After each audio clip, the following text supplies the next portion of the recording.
c'est que le CIARS, de par son positionnement, il a vocation à être une structure fédératrice, peut-être anticipatrice, sur le grand débat qui est en cours, qui est celui de la réforme territoriale, qui impacte notre département comme les autres. Vous savez que la logique de l'État, même s'il y a des inflexions qui se feront peut-être en fonction des élections présidentielles, elle est d'essayer de regrouper et d'éviter le système des confettis qui existe dans ce pays avec des strates différentes et de faire des économies d'échelle.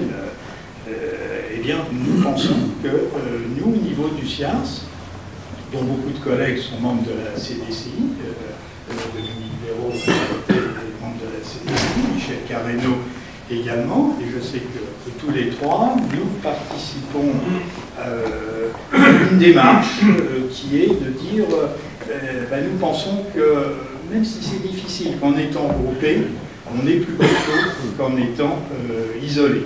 Bien évidemment, il ne faut pas violer les gens, il faut respecter les volontés communales, et c'est le débat qui est en cours, qui va aller très très vite, puisque monsieur le préfet a donné 3 mois, la CDCI se réunit en commission départementale de coopération intercommunale, qui se réunit vendredi prochain, pour peut-être la dernière fois, ou l'avant-dernière fois, car le schéma devra être arrêté pour le 18 mars, schéma de la territorialité des EPCI et également des syndicats spécialisés. Donc sur ce créneau, je viens de vous dire la logique dans laquelle nous sommes, et nous serons bien évidemment, CIARS, comme d'autres collectivités impactées.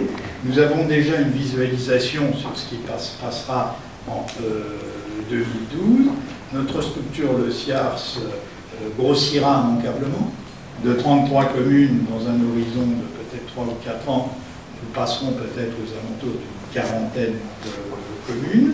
Et nous aurons à traiter des problématiques et des dossiers nouveaux. À très court terme, nos collègues amis et voisins, puisque ici nous sommes sur la territorialité d'Évry, physiquement, nos collègues de la CASE, la communauté d'agglomération Seine-Essonne, va délibérer avant la fin du mois de janvier pour intégrer le CIARS sur une compétence spécifique, berges de Seine. Vous savez, les berges de Seine, c'est des choses qu'on ne voit pas ou qu'on voit, ça s'érode, ça s'érode, puis personne ne le prend en compte. Donc c'est tout à fait dans la vocation et les compétences techniques que nous avons.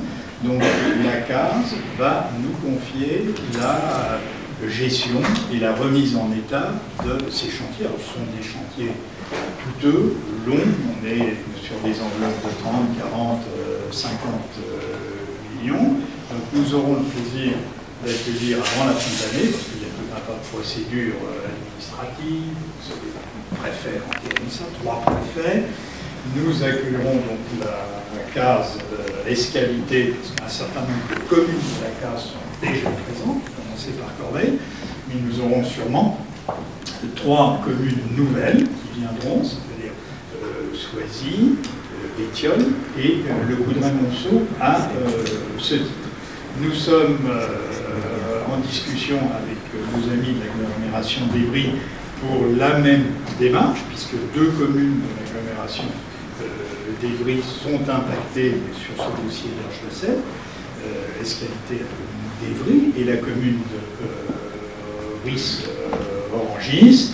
Donc nous espérons, nous sommes en débat, je pense que c'est dans la logique de l'histoire que ces communes nous rejoignent, et donc l'agglomération d'Évry pourrait, sur cette compétence, rentrer dans le CIARS, et avec M. Manuel Valls, nous sommes en train de réfléchir. C'est vrai que lorsque l'on regarde Google, par exemple, n'est-ce pas, et qu'on fait des flashs, on s'aperçoit qu'ici, il y a 2 usines de traitement qui sont vraiment côte à côte, qui couvrent 2 secteurs différents. Elles sont gérées par 2 entités différentes, et peut-être que même si c'est le poids de l'histoire qui a fait que c'est trouvé comme ça, je crois qu'on ne peut pas éviter d'avoir une réflexion pour regarder si à terme on ne peut pas, en respectant tout le monde, bien évidemment, se regrouper pour avoir une gestion optimisée de ce type de dossier.